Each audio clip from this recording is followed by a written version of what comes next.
we're going to write a method called mirror. It's going to accept a stack of integers as its parameter. It's going to replace this stack contents with itself plus a mirrored version. So for example, if we have something like this, we're going to have the same thing, but look in reverse, behind it, appended to it, is going to be itself. So that's what we're going to do. We can use a queue or a stack, but not both as auxiliary storage. I chose to use a queue, and that's because a stack is first in, last out. A queue is first in, first out. And since they have a different way of working, it's going to help us easily solve this problem. I don't know if that's a word. Easilier solve this problem. It's better than just using a stack, in my opinion. So there's one condition we do have to take care of before we get into this, and that is if our method is past a null stack, our method should throw an illegal argument exception. So if we're asked to do this, this is a great check to have regardless. We're going to say if our stack name, which is s, is equal to null, we're going to throw this new illegal argument exception. After we do this, we are going to want to obviously code the rest of this. How do we do that?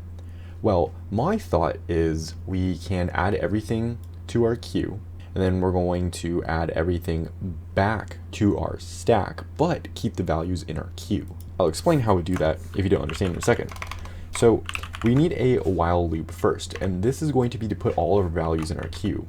So we're going to want to run it as long as our s is not empty. We're going to have a queue.add, and then we're going to do s.pop.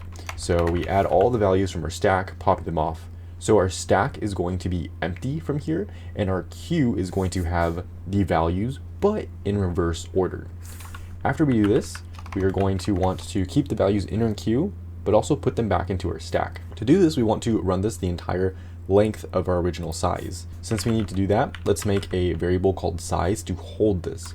We're going to set it equal to s.size, it'll get the size. Then we have this for loop right here. We're going to run it for int a is equal to 0, we have a is less than our size, and then a plus plus. From here, we are going to want to do our queue.add. We're just going to do a queue.peek, so we peek the first value and not remove it. Removing it is going to come when we do our s.push, where we push back to our stack, and that's going to be our queue.remove. So now our stack and our queue should have these values in it, but backwards. We can close off this for loop because that's going to conclude that. Now that we have two instances of this right here, let's add it all back to our queue. So we're going to have while, and we can actually copy this right here. We can retype it out because we want to, again, run this for the entire length of our stack. We want to get every value out of it and push it back to our queue. After we do this, our while loop is going to look something like this. So we have all of these values in here, and then these values. Because our stack is first in, last out, we are going to have these ones in the correct order of this right here. So all we need to do is put these values at the end, behind it. Pretty simple. We're going to do this with a for loop.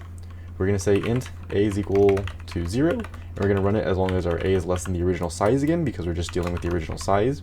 Inside of here, we're going to do a queue.add and then queue.remove. That way remove all these first values. And now our queue is in the correct order. All we have to do is put it back in our stack to return it. So we're going to run it as long as our queue is not empty, and then we're going to do an s.push, queue.remove.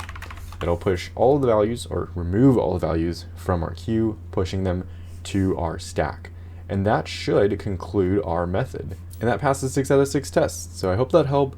Hope you understand it. If not, watch it again. It'll make more sense the second time. That's how I would deal with the stack and queue answer for this problem.